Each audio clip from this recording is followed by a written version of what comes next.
Visst, man kan nog se att det är 3D-printat, men i många av detaljerna är ju så bra finish att man skulle kunna tro att det är gjutet direkt.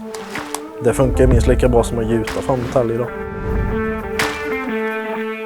BSR, vi är ju i grund och botten ett trimföretag inom bilsport. Vi är ganska ensamma att kunna ha en enhet som du kan få där du har programvaran inlagd så att du kan trimma bilen helt på egen hand egentligen.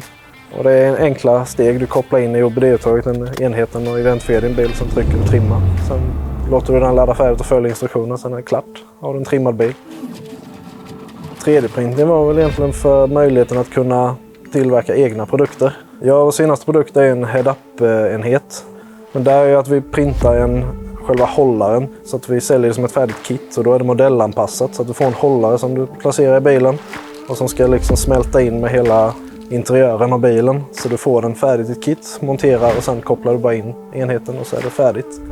Materialet som vi kör vår head-up-display idag är PTG Pro Matte.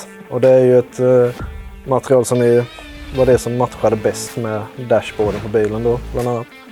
Och ett väldigt bra material att printa i för den här typen av produkt. Utöver de här head-up-displayen så printar vi ju till våra filtersystem som vi kallar Optiflow.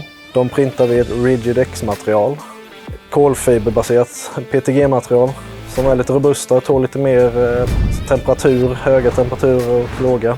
Och lite mer slitstarkt i och med att det sitter i motorutrymmet på bilen.